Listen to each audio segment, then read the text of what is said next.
friends, I am Shivraj Aditya and I welcome every one of you to your channel. Okay, so आज हम लोग solve करने जा रहे हैं 100 data interpretation sets for banking exams जो सीरीज चल रहा है उसका पार्ट नंबर 14.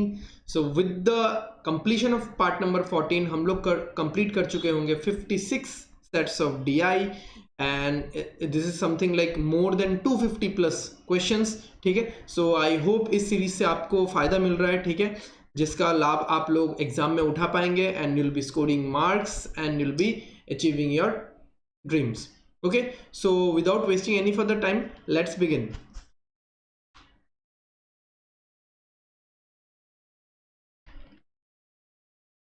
तो आज मैंने RRB PO के पेपर से जो मेमोरी बेस्ड पेपर्स वगैरह मिलता है ओवर द इंटरनेट, वहाँ से मैंने कुछ केसलेट वगैरह लिया हुआ है. ठीक है, तो केसलेट डीआई लिया है मैंने, 2 केसलेट डीआई लिया है. तो देखेंगे जानेंगे कि केसलेट डीआई अभी तक मैंने शायद नहीं लिया हुआ था. ठीक है, तो कैसे सॉल्व करते हैं उन सबको, तो चलो देखते हैं. तो यहाँ पे मेरे पास डेटा लिखा हुआ है. ठीक है, तो जो लोग मेरा पजल वगैरह का भी सीरीज फॉलो करते हैं they might have get A feel कि हाँ ये तो पजल का जो आउटलुक है वैसा आ गया जहाँ पे हम लोग पजल सॉल्व करते हैं. चलो देखते हैं. Before moving to the question हम लोग छोटा सा डेटा है, डेटा को इंटरप्रेट कर लेते हैं एंड डायरेक्टली फटाफट क्वेश्चंस कर लेंगे. ठीक है, केसलेट में क्या होता है ना, केसलेट में हम लोग क्वेश्चन मतलब थोड़ा डेटा पढ़ा, फिर थोड़ा क्वेश्चन देखा, फिर थोड़ा डेटा से आंसर निकाला, वैसा मतलब ज़्यादातर टाइम हम लोग ऐसा नहीं करते हैं. हम लोग क्या करते हैं, क्योंकि पूरा केसलेट कनेक्टेड रहता है तो पूरा केसलेट पढ़ने के बाद हम लोग डेटा को निकालते हैं, इंटरप्रेट करते हैं, सब कुछ एकदम सेट रेडी रखते हैं एंड देन क्वेश्चंस को फटाफट करते जाते हैं. ओके, सो देखते हैं क्या बोल रहा है question. In an examination there are 3 book stalls. Okay, there are 3 book stalls, 1, 2 and 3, and the total number of books of Hindi and English edition sold by 3 given stalls together is 2000. तो 3 stalls हैं अपने पास, 1, 2 और 3. ठीक है, अब ये जो तीनों स्टॉल्स हैं ये हिंदी और इंग्लिश के बुक्स बेचते हैं. गॉट इट, हिंदी और इंग्लिश के बुक्स बेचते हैं. तो यहाँ पे मैं हिंदी और इंग्लिश का बाइफर्केशन कर देता हूँ. ये हो जाएगा अपना हिंदी और ये हो जाएगा इंग्लिश. ठीक है, ओके. तो यहाँ पे जो ये जो टोटल है ना, ये 2000 है. यानी तीनों स्टॉल्स का हिंदी और इंग्लिश मिला के जो कुल मिला के जो संख्या आती है वो है 2000. The number of books of Hindi edition sold by stall 2 is 35 more than the number of books of Hindi edition sold by stall 3. Got it? मतलब stall 2 में जो जितने भी हिंदी एडिशन के बुक्स बिके जाते हैं, ठीक है, वो 35 ज़्यादा है. किससे? The number of books of Hindi edition sold by stall 3. तो यहाँ पे अगर मैं x मानता हूँ, इसको मैं मान लूँगा x + 35. Okay, cool. ठीक है, the average of the number of books of Hindi edition sold by stall 1 and stall 2 is 355 and the number of, अच्छा आगे पहले लिख ले, देखो स्टॉल 1 और 2 है ना, स्टॉल 1 और 2 का जो एवरेज है वो 355 है. तो हमको पता है एवरेज इज इक्वल टू क्या होता है, सम बाय नंबर.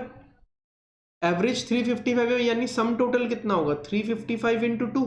2 लोगों का एवरेज है ना, 2 चीजों का एवरेज है, स्टॉल 1 और स्टॉल 2 का, तो 710 आ रहा है. तो स्टॉल 1 और स्टॉल 2 का जो टोटल है वो 710 है. And the number of books of Hindi edition sold by stall 1 is 320. अब इसमें से स्टॉल 1 में 320 है. ठीक है, तो स्टॉल 2 में कितना होगा, 390 होगा. खत्म बात.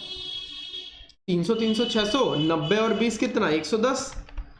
ठीक है, 90 और 20 कितना, 110, तो 710 आ गया. ओके, तो ये तो 320 आ चुका है.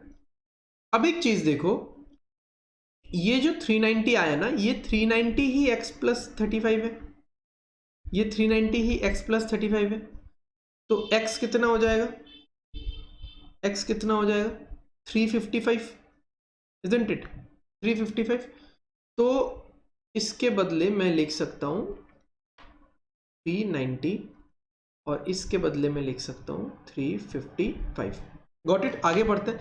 The average of the number of books of Hindi and English edition sold by stall 2 is 375। ठीक है, तो स्टॉल टू में हिंदी प्लस इंग्लिश का एवरेज है 375। तो टोटल कितना होगा 375 इंटू 2, दो ही चीजें हैं हिंदी और इंग्लिश, तो दोनों का टोटल कितना आ रहा है, दोनों का टोटल कितना आ रहा है 300 300 600 और 75 75 150, तो 750 750। ठीक है, उसमें से ये तो हमको पता है कि हिंदी कितना है, हिंदी है 390, मान लो 400 है तो 350 360 आएगा, 360 आएगा यहाँ पे, तो ये मुझे मिल गया 360। ओके, अब आखिर में क्या बोला है, the ratio of the number of books of English edition sold by stall 1 to stall 3 is 11:12। तो इन दोनों का जो रेशियो है वो है 11:12 का। अब इन दोनों का टोटल तो निकालो, तब जाके रेशियो काम में आएगा। तो इन दोनों का टोटल निकालने के लिए मुझे 2000 से माइनस करना पड़ेगा। अब क्या माइनस करना पड़ेगा, बाकी जितने भी नंबर से। अच्छा, हम लोग ऐसे नहीं करके डायरेक्टली मैं बताता हूं आप लोगों को। ठीक है, इधर देखो 300 300 300 300 कितना हो गया, 1200 हो गया। ठीक है, 1200 याद रखो, या लिखना है तो लिख सकते हो 1200। ओके, 20 और 60, ठीक है, या 20 और 90 देख लो कितना होता है 110। 110 और 60 कितना होता है 170। 110 प्लस 60 कितना 170। 170 और 50 कितना 220, तो हो जाएगा 225। ठीक है, तो कितना हो गया 1425 हो गया। अब आपको 2000 से 1425 माइनस करना है। 2000 से अगर 1400 माइनस करोगे तो 600 आएगा, 25 और माइनस कर रहे हो तो 575 आएगा। अब आपको 575 को 11:12 के रेशियो में बांटना है। तो यू कैन यूज रेशियो वाला मेथड कि देखो स्टॉल 1 में इंग्लिश कितना है 11 रेशियोज, स्टॉल 3 में इंग्लिश कितना है 12 रेशियोज, टोटल मिला के कितना है 23 रेशियोज,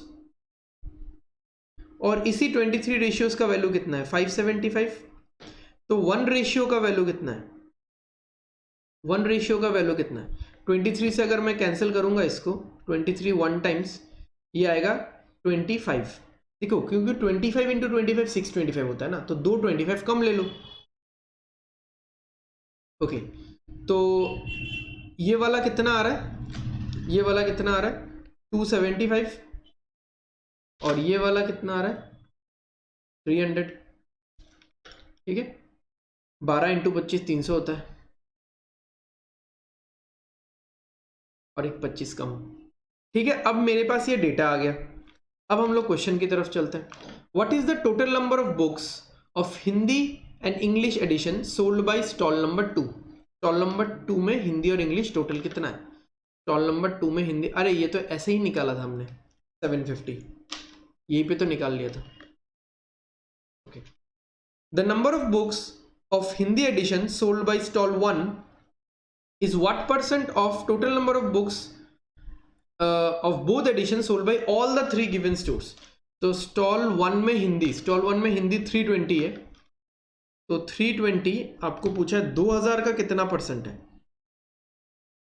कितना परसेंट, मोर और लेस नहीं पूछा है, कितना परसेंट है बस पूछा है। तो 0 0 कट हो गया, इसमें ये वाला कट हो गया, 2 से कट होगा, ये 16% आएगा। ठीक है, option A. Next, find the number of books English books of English edition sold by stall 3। stall 3 में इंग्लिश कितना है 300 है, none of these है भाई। what is the difference between the number of books of English edition sold by 2 and 3, stall 2 and 3, 360 और 360 है difference. Last question, find the ratio of the number of books of English edition sold by stall 1 to that by stall 2। 275 और 360, इसका ratio निकालना है 275 और 360। ठीक है, और किसी से तो जाएगा नहीं, 5 से ही शुरू करते हैं। 55, 5 से कितना होगा ये 70 और 2 72, और तो नहीं जाएगा 55:72। ठीक है, डन। चलते हैं नेक्स्ट क्वेश्चन पे। ये और एक केसलेट डी आई, आज थोड़ा सा मैंने केसलेट डी आई वगैरह लिया है, तो दैट आप लोग समझ पाओ। ओके, पढ़ते हैं इसको। The ratio of total number of cases registered, किसी भी तरह का cases in Karnataka and Telangana is 4:6 respectively. The total number of cases registered in Delhi are equal to the total number of cases solved in Karnataka. 800 cases remain unsolved in Telangana. इतना पढ़ के आपको क्या पता चलेगा, आपको क्या पता चलेगा कि 3 जगह के बारे में बात किया जा रहा है। एक तो हो गया तेलंगाना, एक हो गया कर्नाटका, ठीक है, और एक हो गया दिल्ली। और इन 3 जगह में कुछ एक पर्टिकुलर कारण के लिए कुछ केसेस रजिस्टर हो रही हैं और इन केसेस को 3 हिस्सों में बांटा गया है, ठीक है। इन केसेस को 3 हिस्सों में बांटा गया है। एक तो हो गया कि रजिस्टर्ड, एग्जाम में इतना नहीं लिखना है। एक हो गया सॉल्व, क्योंकि रजिस्टर हो रही है तो कुछ तो सॉल्व होंगी और कुछ अनसॉल्व भी रहेंगी। मतलब हम लोग ये बोल सकते हैं कि रजिस्टर्ड इज इक्वल टू, ठीक है, registered is equal to solved plus unsolved, ऐसा बोल सकते हैं हम लोग।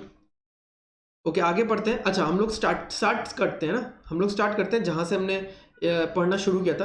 क्या बोला है? The total number of cases registered in Karnataka and Telangana is 4:6। अच्छा, 4:6 को अगर मैं चाहूं तो मैं 2:3 भी लिख सकता हूँ, ठीक है, 2:3 भी लिख सकता हूँ। तो रजिस्टर्ड कर्नाटका और तेलंगाना में कितना है? 2x और 3x। Got it? ऐसा है।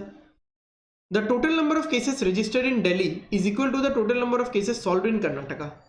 तो दिल्ली में रजिस्टर्ड जितने हैं, कर्नाटका में सॉल्व्ड उतने ही हैं। 800 cases remain unsolved in Telangana. Telangana unsolved 800. Total number of cases that were solved in all in these 3 states is, इसका जो टोटल है ये है 1250. Okay, total number of cases registered in Delhi, Delhi में जितने केसेस रजिस्टर्ड है यानी y is 300 less than that in Karnataka. 300 less that in Karnataka, मतलब इसको लिख के फिर फायदा है नहीं, इसको मैं क्यों ही लिखूं। कर्नाटका में जितने रजिस्टर्ड है उससे 300 कम है, तो 3x माइनस 300 लिख देता हूँ। तो इसको भी मैं कैंसिल करता हूँ, इसको मैं 3x माइनस 300 लिख देता हूँ, ठीक है। Okay, all the registered cases are either solved और रिमेन्ड अनसॉल्व्ड, ठीक है, ये तो मैंने पहले ही बताया था, ठीक है। The total number of cases solved in Telangana, the total number of cases solved in Telangana is 50% of the total number of cases registered इन कर्नाटका। कर्नाटका में जितने registered, okay, let's read it once again. The total number of cases solved in Telangana, sorry, the total number of cases solved in Karnataka, बार बार कर्नाटका क्यों पढ़ रहा हूं यार, in Telangana the total number of cases solved in Telangana is 50%. वो 50% है, किसका 50% है? of the total number of cases registered in Karnataka. Karnataka में रजिस्टर्ड कितना है? 3x, यहाँ पे कितना होगा? 3x/2, ठीक है। तो अभी कहां से हमको मिल सकता है, क्लू कहां से मिल सकता है? देखो मैंने इक्वेशन लिखा ना, वो इक्वेशन देख के आपको समझ में आ रहा है। Registered is equal to solved plus unsolved, ठीक है। तो मैं सॉल्व्ड को इस साइड में लेके आऊंगा, तो क्या होगा ये? 2x minus 3x/2 is equal to 800, ठीक है। यहाँ पे आएगा x/2, देखो ये है 2 और 3/2 मतलब 1.5, तो आधा ही बचेगा, ये होगा 800। तो x कितना आएगा? x आएगा 1600, है ना, x आएगा 1600, सही है। ओके ओके, 1600 कुछ ज्यादा नहीं आ रहा है, कहीं पे गलती हुआ है क्या? कहीं पे गलती हुआ है क्या? 2x, ये तो 300 कम है, 3x, अरे यार ये वाला ही उल्टा लिख लिया ना मैंने, ये वाला ही उल्टा लिख लिया मैंने। ओके, एनीवेज,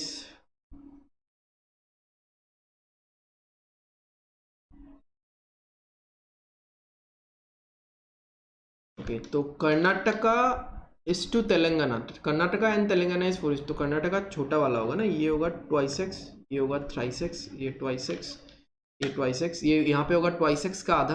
अच्छा, 2x/2 मतलब तो फिर x ही हो जाएगा ना, इसको कैंसिल करेंगे तो ये x हो जाएगा। ओके, तो 3x minus x, 2x equal to 800, x equal to 400, भाई x 1600 आ रहा था, यहीं पे 1250 लिखा हुआ है। ओके, x अगर 1600 आ गया तो हम लोग अभी वैल्यूज लिख सकते हैं यहाँ पे, सॉरी x अगर 400 आ गया तो यहाँ पे हम लोग वैल्यूज लिख सकते हैं, यहाँ पे होगा 1200। आज बहुत बोलने में भी गलतियाँ हो रही है, लिखने में भी गलतियाँ हो रही है। एनीवेज 3 × 400 1200, यहाँ पे आ गया ये 800, 800 से ये 300 माइनस, यहाँ पे आ जाएगा ये 500। ओके, यहाँ पे ये आ गया 400। ओके, फिर 2x माइनस 300, ये हो गया 500। ठीक है, 400 500 900, और टोटल मुझे चाहिए 1250, तो 350 बाकी है, 350 बाकी है। ओके, अनसॉल्व कितना होगा? रजिस्टर्ड 800 है, सॉल्व 500 है, तो अनसॉल्व 300। दिल्ली में रजिस्टर्ड 500 है, सॉल्व 350 है, तो अनसॉल्व 150। ओके, हो गया। अभी बस आंसर मार्क करना है हमको फटाफट फटाफट। What is the total number of cases registered in this 3 states? Registered कितना है टोटल? 1200, 800, 2000 और 500, 2500। Done. Next question, what is the difference between the number of solve cases in Telangana and that in Delhi? Solve Delhi और तेलंगाना, दिल्ली में है 350, तेलंगाना में 400, यानी 50 का difference है। What which state is minimum number of unsolve cases? Unsolve cases minimum किस में है? दिल्ली में। Number of solve cases in Delhi is how much % more और less than that in Karnataka? तो दिल्ली में सॉल्व केसेस कितने हैं? 350, कर्नाटका में 500 है। तो 350 और 500 का रेशियो निकाल लेते हैं। मोर और लेस में मैं यूजुअली रेशियो ही निकालता हूँ। ठीक है, 7:10 आ जाएगा, 5 से कैंसिल करेंगे तो दिल्ली में कितना कम है? 3 कम है। 3 कम है किस पे? 10 पे। 10 के ऊपर 3 कम है तो कितना हो जाएगा? 30%। है नहीं ऑप्शन में, नन ऑफ दिस। 30% नहीं है ना। चलो नेक्स्ट क्वेश्चन पे चलते हैं। ठीक है, नेक्स्ट क्वेश्चन पे चलते हैं। 17 मिनट हुआ है, we have completed 2 DIs। So this is the next question in front of us. क्या दिया हुआ है? The bar graph given below shows the sum of marks obtained by 5 different students in reasoning and English together and the sum of the marks obtained by the same students in English and quants together. तो ये जो red वाला part है, ये red दिखा रहा है आपको रीजनिंग एंड इंग्लिश, और ये ब्लू है, ब्लू दिखा रहा है आपको क्वांट्स एंड इंग्लिश। ठीक है, तो चलिए स्टार्ट करते हैं। If the marks obtained by Amita in reasoning and quants is 150, find the average marks obtained by Amita in all the 3 subjects. तो आप रीजनिंग और इंग्लिश का देख लो कितना है अमिता का। ठीक है, रीजनिंग और इंग्लिश का कितना है? 144। ठीक है, क्वांट्स और इंग्लिश का कितना है? 138। और क्वेश्चन में दिया हुआ है रीजनिंग और क्वांट्स का कितना है? 150। सबको अगर मैं टोटल करता हूँ, ठीक है, सबको अगर मैं टोटल करता हूँ तो इधर आएगा twice of R plus E plus Q, क्योंकि हर एक 2 बार आ रहा है। रीजनिंग 2 बार आ गया, क्वांट्स 2 बार आ गया, इंग्लिश 2 बार आ गया। और इधर कितना आएगा? 12, 8, 12, 13 और 4। ठीक है, तो इससे कटेगा तो कितना होगा? 216। तो R plus E plus Q is 216। मुझे तो बोला एवरेज निकालना है, यानी 3 से डिवाइड करना पड़ेगा। एवरेज क्या होता है? सम बाई नंबर, तो आएगा 72। 216/3 72। बस इतना ही करना था, सिंपल है। सबको ऐड कर दिया हमने, ट्वाइस आ गया, बस फिर एवरेज निकालना। Next question, if the ratio of marks obtain by Abhi in English to that in quants is 8:7, sorry, then find the marks obtained by Abhi in reasoning. ठीक है, if the ratio of marks obtained by Abhi in English to that in quants, तो अभी का English और quants का total देखो 120 है, ये है क्वांट्स प्लस इंग्लिश का टोटल। अब इसी को आपको ब्रेक करना है, इसी को आपको ब्रेक करना है 8:7 के रेशियो में। तो इस बार प्ले लाइन यूज करते हैं। लास्ट वाले केसलेट में हमने वो रेशियो वाला फंडा यूज किया था। तो टोटल 128, टोटल को करो टोटल रेशियो से डिवाइड, तो कितना आएगा? 8, और जो निकालना है उससे मल्टीप्लाई। ठीक है, रीजनिंग का मार्क्स निकालने बोला है। अब रीजनिंग का मार्क्स निकालने के लिए मुझे किसका जरूरत है? मुझे इंग्लिश का जरूरत है या मैथ्स का जरूरत है? मुझे इंग्लिश का जरूरत है, क्योंकि इंग्लिश और रीजनिंग का यहाँ पे टाई अप दिया हुआ है। ठीक है, तो इंग्लिश का मार्क्स कितना आएगा? 64 आ रहा है। ओके, अभी का 134 मार्क्स मिलता है उसको। अभी का जो रीजनिंग प्लस इंग्लिश है उसमें 134 मार्क्स है, ठीक है, 134 है। अब इसमें देखो, इस 134 में इंग्लिश में तो 64 मिल रहा है, ये मिल गया ना हमको, तो इसमें कितना मिल रहा होगा, 70। डन। चलते हैं नेक्स्ट क्वेश्चन पे। The marks obtain bye Amita in reasoning and English together is what % more or less than the marks obtained by Abhi in English and Quants together। Amita का इंग्लिश, रीजनिंग एंड इंग्लिश यानी red, Amita का red 144 is to what % more और less बोला है। अभी का English and quants, अभी का ये वाला, तो अगर हम लोग 12 से कैंसिल करेंगे तो 12 आएगा, इसको कैंसिल करेंगे तो 10 आएगा, फिर 2 से 6 आएगा और 5 आएगा, ठीक है। तो रेशियो आ गया 6:5। तो कितना ज्यादा है, एक ज्यादा है। एक ज्यादा है किस पे, 5 पे, इंटू 100, 20%, खत्म। एकदम सिंपल है, हाँ एकदम सिंपल है। If the overall percentage of marks of Ankush in all the 3 subjects is 56%, then find the marks obtained by Ankush in English. तो देखो मैक्सिमम मार्क्स कितना है ईच सब्जेक्ट में, 100 है। 100 अगर है यानी टोटल पेपर 300 का हुआ था और उसको मिला 56%, तो 56% ऑफ 300, अरे सॉरी 56% ऑफ 300 कितना होगा, जीरो जीरो तो कट ही जाएगा परसेंट के साथ, 168। 168 is the total of English, sorry reasoning, English और मैथ्स, ठीक है, ये टोटल मिला के है। अभी आपको इंग्लिश का मार्क्स निकालने बोला है, ठीक है, हमको क्या निकालने बोला है, हमको इंग्लिश का मार्क्स निकालने बोला है। तो अभी देखो रीजनिंग और इंग्लिश में कितना मिलता है, रीजनिंग और इंग्लिश में कितना मिलता है अंकुश को, रेड वाला कितना है 104, ओके। और क्वांट्स और इंग्लिश में कितना मिलता है, क्वांट्स और इंग्लिश में 114, तो 218 उसको मिलता है। किसमें मिलता है 218, reasoning plus quants plus English plus English, English 2 बार है, ठीक है। अब ये वाला पैकेज तो ऑलरेडी हमारे पास है, ये RQE ये वाला पैकेज ऑलरेडी हमारे पास है 168, ठीक है, तो उससे ये माइनस कर देते हैं, उससे ये माइनस कर देते हैं, कितना आ रहा है 50 आ रहा है। ये 50 मतलब क्या है, ये एक्स्ट्रा जो इंग्लिश आया इसके लिए है, ये जो एक्स्ट्रा इंग्लिश आया इसी के लिए है, गॉट इट। तो इंग्लिश में कितना मार्क्स मिला 50। Last question, if the marks obtain by Sapt, कैसा नाम है, okay, in reasoning is 60, then find the marks obtain by Sapt in quants, okay. तो रीजनिंग प्लस इंग्लिश का मार्क्स देखो सप्त का कितना है 117 है, ठीक है। 117 में से रीजनिंग में 60 है, तो इसमें कितना होगा 57, इंग्लिश में 57 हो गया, ओके। अभी क्वांट्स और इंग्लिश में मार्क्स कितना है इसका 122 है, उसमें से इंग्लिश में है 57, तो इससे माइनस कर दो, इससे माइनस कर दो, तो कितना होगा 100 से 57 जाएगा तो 22 और 65 यहाँ पे, ठीक है 55, तो 43 और 22 है ना, 43 और 22 आप माइनस करके भी देख सकते हो, 122 माइनस 57, गॉट इट। तो let's move to the last question, interesting question है, वो भी इजी क्वेश्चन ही रहेगा, ठीक है। तो पढ़ते हैं इसको, क्या बोला है, there are 5 persons, each of them sell 2 types of sweets, ठीक है, each of them sell 2 types of sweets, एक तो हो गया जलेबी, एक हो गया गुलाब जामुन, ओके ग्रेट।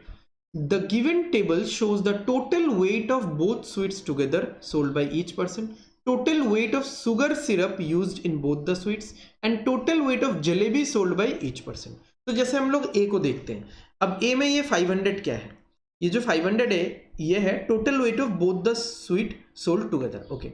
ए में ये 200 क्या है, ये 200 है total weight of jalebi sold, तो अगर 500 में से 200 अगर जलेबी है तो गुलाब जामुन कितना होगा ए में 300 kg, ठीक है। चलो total weight of sugar syrup used in both the sweets, अब ओवरऑल शुगर सिरप कितना यूज हुआ है 130, ठीक है। अब 130 में से यहां पे देखो ए का देखो 20% यूज हो रहा है, percent of sugar syrup present out of total weight of jalebi. यहाँ पे दिया हुआ है the given pie chart shows the percentage of sugar syrup present in jalebi out of total weight of jalebi sold by each of the 5 persons. यानी जलेबी में कितना percent, जो pie chart है वो बता रहा है कि जलेबी में कितना परसेंट शुगर सिरप यूज हुआ है, और किसके मतलब किसके मुताबिक बता रहा है ये, किसके कंपैरिजन में, total weight of jalebi, total weight of jalebi के मामले में वो बता रहा है ये, ठीक है।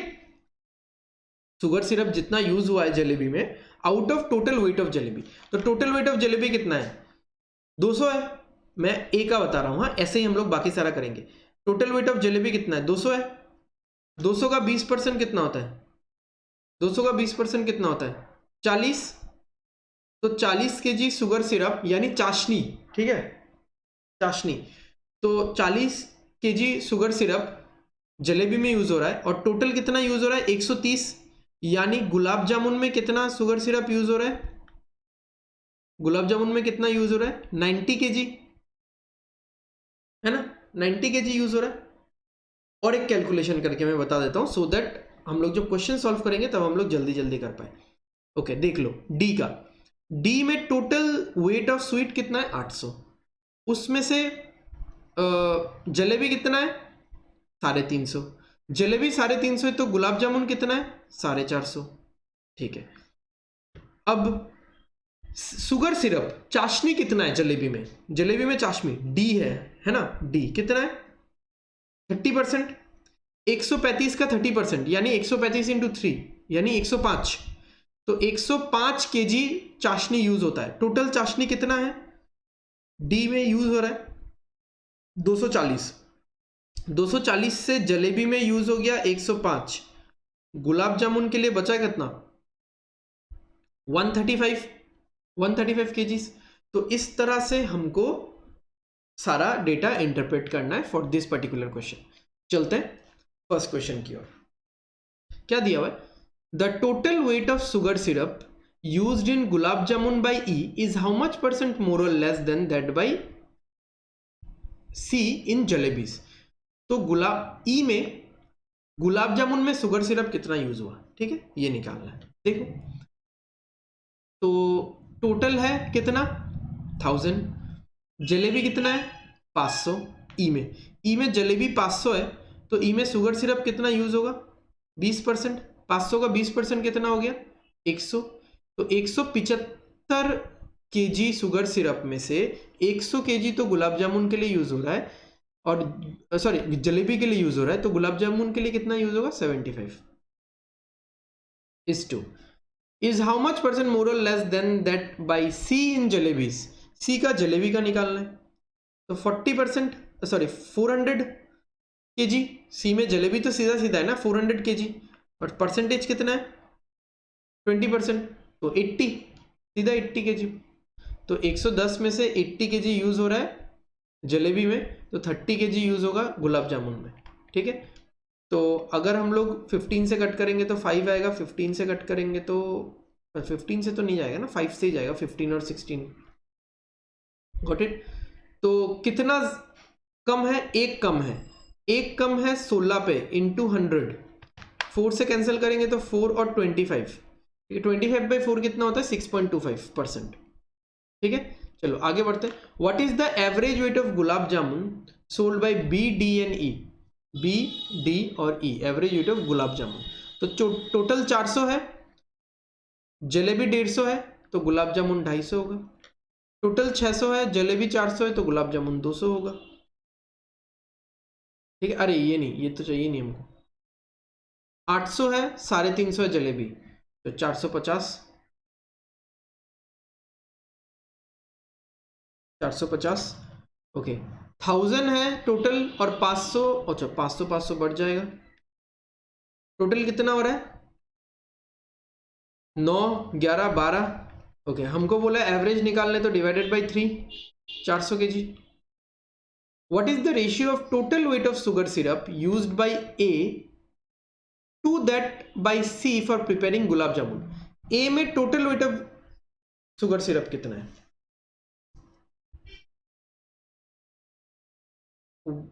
Total weight of sugar syrup used by A to that by C. अच्छा, फॉर प्रिपेयरिंग गुलाब जामुन, ये एक ही बार में बोला है, फॉर प्रिपेयरिंग गुलाब जामुन, ठीक है। अच्छा, ये ऐसे नहीं होगा ना, मतलब मैंने सोचा total weight of sugar syrup use by A to that of total weight of sugar syrup use by C for preparing gulab jamun के लिए। ओके, देखते हैं। 200 तो हो गया जलेबी। ओके, तो 200 के ऊपर 20% का शुगर सिरप यूज करेंगे तो 40 केजी शुगर सिरप जलेबी के लिए यूज कर रहे हैं, तो 90 किलो यूज कर रहे हैं गुलाब जामुन के लिए। ये हो गया ए का गुलाब जामुन के लिए शुगर सिरप कितना, 90 केजी। सी का कितना, ये हो गया 400, ये हो गया 20%, तो 80 हो गया, तो गुलाब जामुन के लिए 30 होगा, ठीक है। तो ये कितना होगा, 3:1, option A. Next, what is the difference between the total weight of sugar syrup used in gulab jamun by A, B and C together and the total weight of sugar syrup used in jalebi by C and E, ठीक है। तो सबसे पहले तो हमको गुलाब जामुन का sugar syrup निकालना है, और ये किसका किसका निकालना है, ए, बी और सी का, ठीक है। निकालते हैं, देखते हैं। अच्छा, ए का तो अभी निकाला था ना मैंने, ए का अभी निकाला था गुलाब जामुन का, ए और सी का भी निकाला था, 90 और 30, 90 प्लस बी का निकालेंगे, सी का 30। ओके, बी का निकाल लेते हैं। देखो जलेबी कितना है, 150 का 10% 15, तो 65 टोटल शुगर सिरप के वेट में से 15 तो जलेबी में चला गया और बचा 50 वो गुलाब जामुन के लिए, तो यहाँ पे टोटल 170 हो रहा है। ओके, अब मुझे निकालना है सी एंड ई का जलेबी के लिए, ठीक है। जलेबी के लिए शुगर सिरप निकालना है, तो सी का कितना है, 400 का 20% 80, प्लस ई का कितना है, 500 का 20% 100, तो कितना हो गया, 180 हो गया। इन दोनों का डिफरेंस कितना होगा, 10, ऑप्शन में नहीं है, none of this. Next, last question, the ratio of the total weight of sweets sold by D to that of F तो है ही नहीं, अच्छा अलग से दिया है, इज 2:3, तो डी और एफ का टोटल रेशियो 2:3 है, टोटल वेट ऑफ स्वीट, ठीक है। ये डी का है, ये एफ का है। ओके, डी का तो वैल्यू भी है हमारे पास, टोटल कितना है 800, तो 2 इज इक्विवेलेंट टू 800, यानी इंटू 400 करने पे हो जाएगा, 3 के साथ भी इंटू 400 करने पे हो जाएगा, तो total weight sold by F is 1200, तो एफ का टोटल वेट ऑफ स्वीट 1200 है। The wait of jalebi sold bye F is 30%, 1200 का 30% जलेबी है, 30% वेट बेसिकली 360, तो इधर कितना बचेगा, 400 होता तो 840 ज़्यादा, 840, ये हो गया gulab jamun. Okay, if the ratio of the total weight of sugar syrup used in jalebi B to that by F is 1:5। Okay, B में, बी का, अच्छा बेसिकली जलेबी के बारे में बात हो रहा है,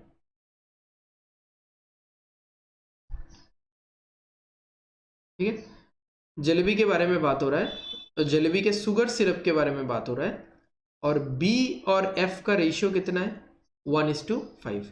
अब बी में जलेबी में यूज कितना हुआ है, ये हमने निकाला ही था, ये 150 था ना, 150 का 10% 15, ठीक है, ये 15 था, तो ये कितना होगा 75, तो 75 केजी शुगर सिरप यूज हुआ है। Find the wait of jalebi, find the wait of jalebi without sugar syrup sold by F. अब आपको जलेबी का वजन निकालना है एफ के लिए विदाउट शुगर सिरप, तो ओवरऑल जलेबी कितना है, ओवरऑल जलेबी कितना है 360 है, उसमें से 75 चला जाएगा, तो 60 गया तो 300 हो गया, और 15 गया तो 285, तो 285 केजीज, ठीक है, 285 KGs.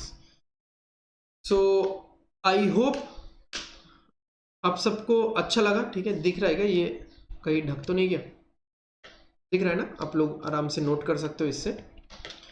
Okay, so I hope आप सबको अच्छा लगा आज का जो सेशन था, एंड आज मैंने केसलेट डीआई इंट्रोड्यूस किया। बहुत दिनों से बहुत लोग बोल रहे थे कि केसलेट डीआई समझाने के लिए, तो मैंने केसलेट डीआई 2 इंट्रोड्यूस किया, और वो दोनों आरआरबी पीओ के प्रीलिम्स में आए हुए थे। बेसिकली ये पूरा सीरीज ही चल रहा है प्रीलिम्स का, ठीक है।